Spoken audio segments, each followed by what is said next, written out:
What's up, guys? It's Ian from Equity Warehouse, and my co-host next to me, we got Jason from Hard Money Bankers, and we are going to do one of our favorite special episodes inside the show, where we bring in someone and talk about the deal that changed their lives. You guys probably heard Jim on one of our other episodes, where he taught us, or I learned anyway, that St. Louis is really close to Illinois. I never really recognized that until I went back and reviewed that. So we're going to bring Jim in and talk about the one deal that has changed his life. Jim, come on in. Oh, well, that's great. I just spent some time with you and you learned geography. Oh, yeah, that was my goal. Yeah, well, if I can't figure out the money thing, at least I can get around the country. So, but with that being said, Jim, just real quick, if you just want to reintroduce yourself for those that did not hear the other episode of who you are and what you do.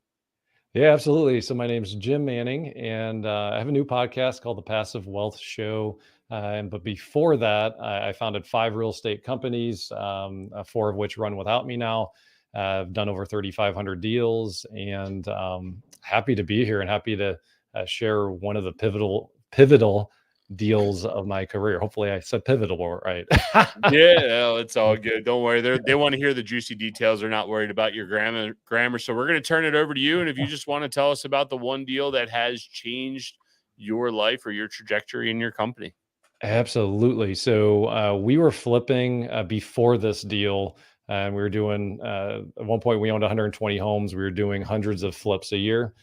And I had a friend in a mastermind keep telling me about this lease purchase strategy. He's like, you make more money, it's less risk, and you make a lot more cash flow over time. And it took him about a year to talk us into doing a deal with him. And one of the first deals that we did was a grand slam. And you think of lease purchase deals or rent to own. Some people call them rent to owns.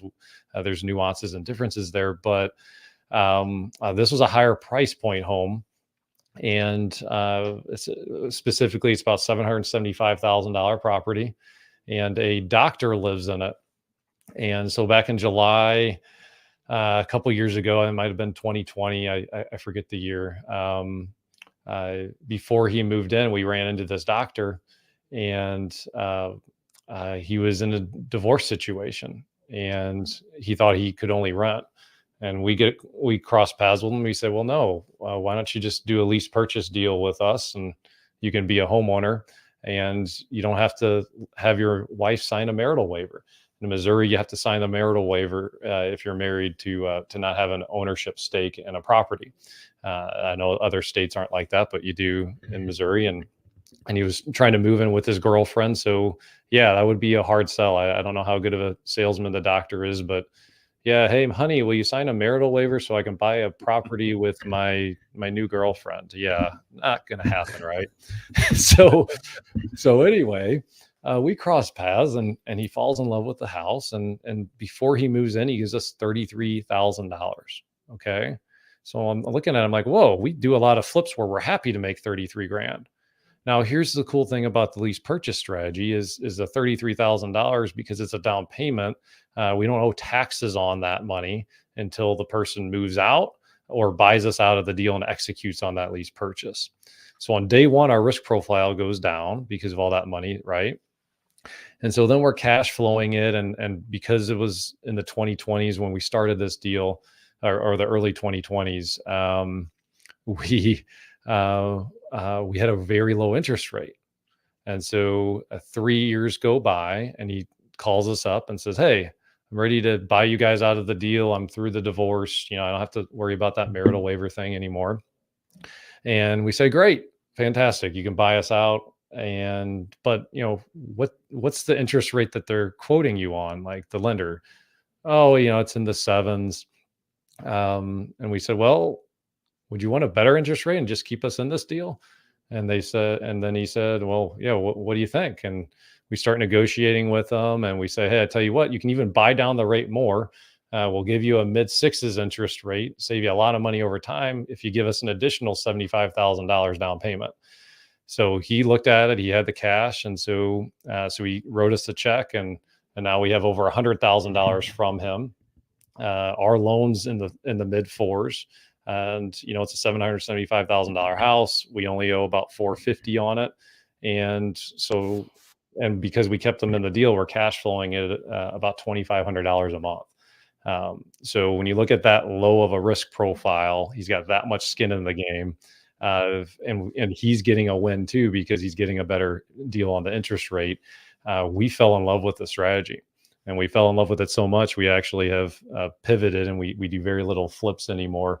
We do these lease purchase deals with a bunch of partners. We have over 62 partners in our real estate fund that we're just buying and holding on to the lease purchase deals and cash flowing them together, getting passive income. So yeah, what questions did you guys have on for me on this one? That's the nutshell. Yeah, no, that's absolutely awesome. Where did you find this deal? How did you generate that lead? Was it on market, off market? And what did you guys acquire it at? Did you acquire it at par because they were over leveraged? What did the acquisition on the property look like? So it was off market marketing. I don't remember if it was a bandit sign or a direct mail. We've done, I mean, if you just Google motivated sellers, like we've done all of them and they all work if you execute on it well. So we got across with them, and this is an important wrinkle that I forgot that I need to tell you about on the deal too. So we negotiated the deal and we bought it as a vacation rental. Okay. And so we put it up as a vacation rental. And so we've owned the property for a couple of years before we transitioned it into the lease purchase. And because our core business model isn't vacation rentals, we had to hire out the property management. And we were like the leader on, like, if you did a search, like we were making the most amount of money grossing the most amount of money in our area for properties. But by the time we paid the property manager and all the expenses and the property maintenance, we weren't netting a crazy amount.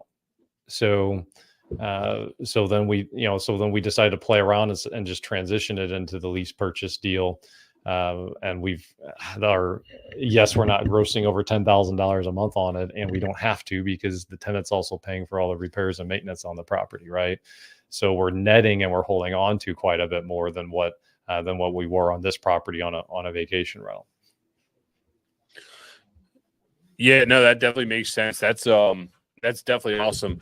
And then, so your plan is to hold it as long as, so I presume that you put a 30-year mortgage back in place for this guy, and you guys will cash flow it for as long as it sees fit. And my guess is he's not going to refi unless these rates drop below sub 6, right? Yeah, and then we can lower it again. We can renegotiate the deal to stay in it for the cash flow. Because he has so much money down, like our drawback on the lease purchase deal is the long-term appreciation on this one. So he can, over the course of 30 years, just like a normal mortgage, he can pay down. He can completely pay it down to where he owns it outright as well. That's how we structured this deal. And we're okay with that because we're making $2,500 a month, and quite frankly, it's a 80-year-old home. I think the repairs and maintenance are likely going to be more than what the property is going to appreciate over time. I mean, I've looked at stats. I'd be curious what you guys think, but the stats that I've researched, and just from looking at our own portfolio, around 20% of operating expenses can go into repairs and maintenance in a portfolio.